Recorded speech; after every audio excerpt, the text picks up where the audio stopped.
Alright, y'all.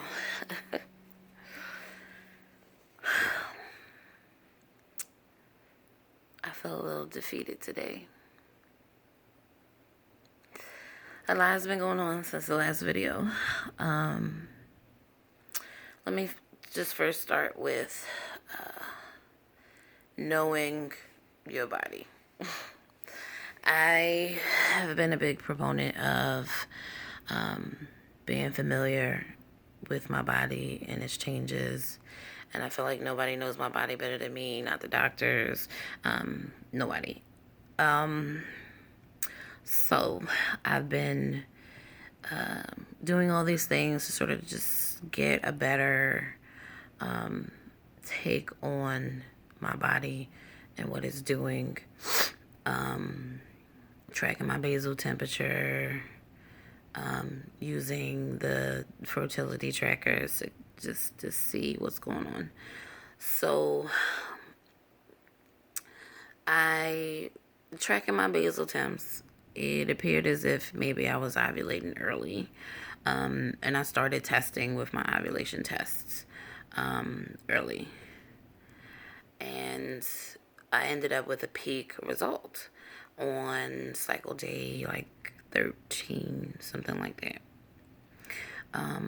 I didn't know at the time that it was kind of like a false positive, probably because I was testing so early. The test must have been super sensitive,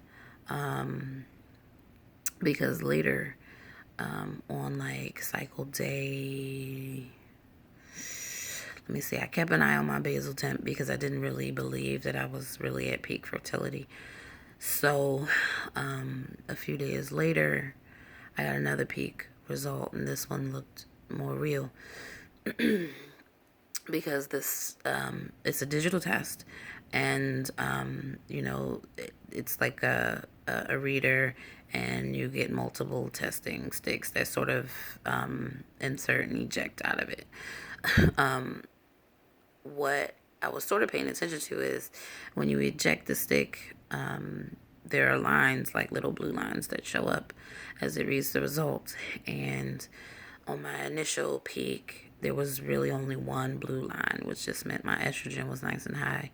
But there was sort of a shadow of a second line, and that was being read as peak. But when I took it, let me see, like 3 days later, I think it baselined again, so it gave me a low, and then the very next day I got another peak, but this time I had 2 full lines on that test. So I think the second peak was actually peak, because that actually made sense with my body symptoms and everything like that. So we'll just let that be a lesson. Basal temperature is not the only thing to go by when it comes to ovulation. You kind of want to go by your other physical symptoms. I had no cervical mucus. I had none of the symptoms of ovulation that I was used to, even though I had not been tracking it previously. So I didn't really believe that I was ovulating at the time, but I just figured I'd take the tests. And the next week I was supposed to start my ovulation symptoms. I got them all: the cervical mucus, the tender boobs, all of that great stuff. And then testing again when my basal temp dropped again. This was a more believable result, especially with the 2 lines on the stick. So just a little lesson there. So I have my HSG that I did my last video after that HSG. I had preliminary results. I was able to log in. I haven't had my appointment with the doctor yet, and this is probably why I'm feeling a little defeated right now, is that the doctor had said that the blockage was on my right side, although according to the radiologist report, the blockage is actually on my left side. And reading the report and seeing that not only did I have a blockage on the left side, or which they call an occlusion, I had mild I forget what it's called. I had a mild that, but basically you get that. It's kind of like the ballooning effect of the fallopian tube. You usually get that with a distal occlusion. So, but I also know that the HSG can also clear occlusions just by nature of the test. So what I think is I probably had a distal blockage. That means a blockage at the end of the fallopian tube near my ovary. And by nature of the test, the fluid sort of cleared that blockage, and I ended up with... So before the blockage was cleared, I got the mild ballooning, and then it cleared, and I got the free spill. So that's what I think is happening, and actually that is in line with the pain and discomfort that I felt. I felt a little discomfort on the right side, some sharp pain. It was really quick, and then just turned to cramping, and then my whole pelvis started cramping. So that might have been the blockage. That was the sharp pain I was feeling. Then once that pushed through and I got the free spill, then it just turned to cramping, and then I didn't feel anything else. So that's probably what that was. The spasming that I was getting in acupuncture, now I'm not sure, considering that the blockage is on the other side and I didn't have any spasming on the other side. So it's probably a full blockage of that fallopian tube. So I don't know what to do. I don't know what to do. I don't know why that's there. Probably scar tissue from the fibroid. That's just blocking it. Although I read that if you have an occlusion like right at the entry, that it's possible to have a procedure with high success rate to open it up. So I'll talk to the doctor. I'm a little upset that I didn't get the appointment with the doctor this past week, because today is Sunday.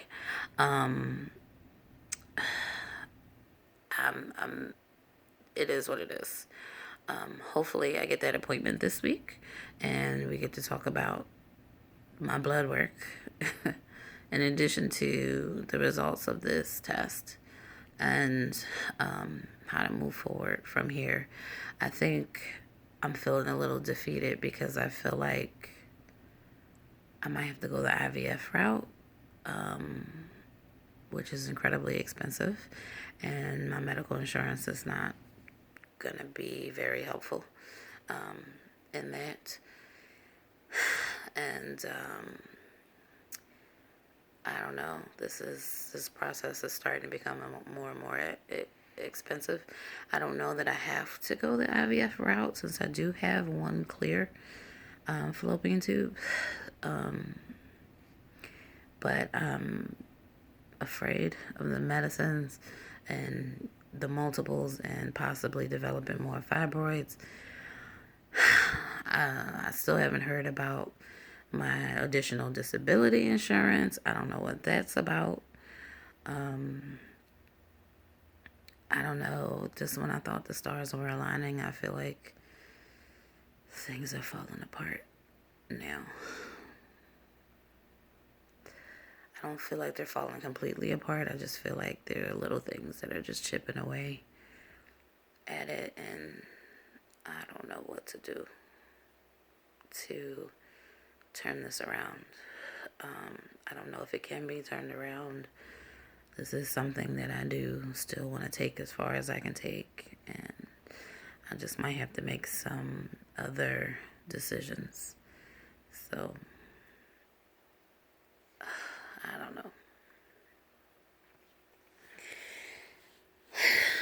I just figured I'd share.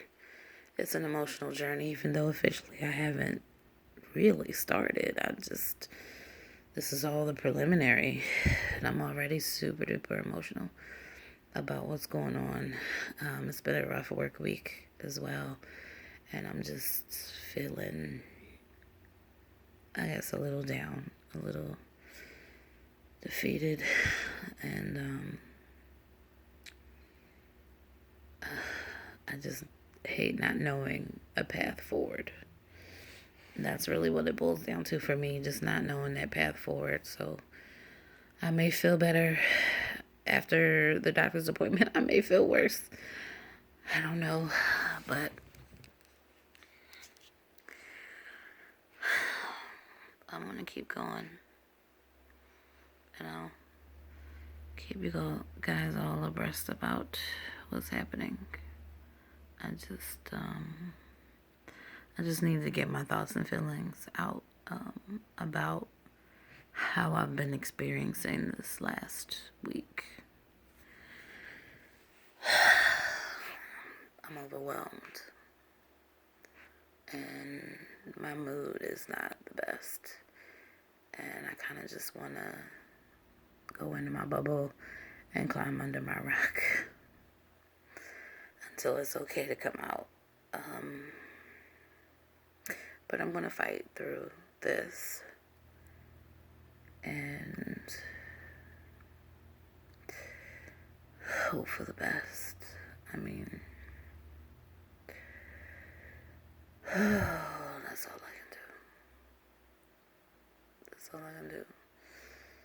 Fight through this, hope for the best, and really,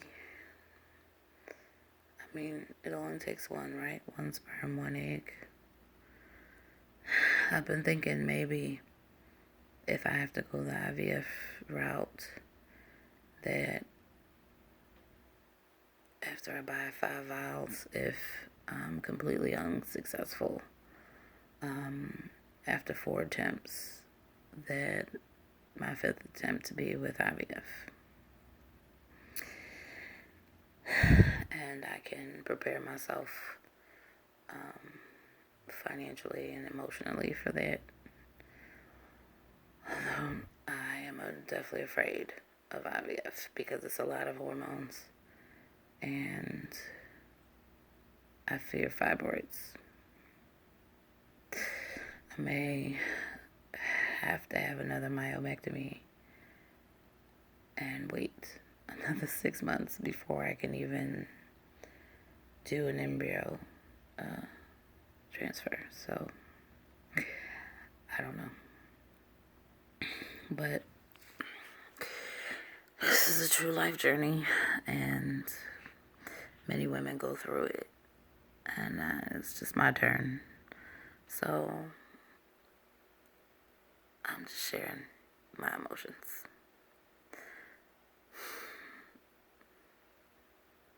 Thanks for watching, and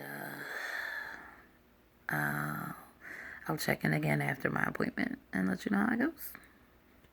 All right, bye.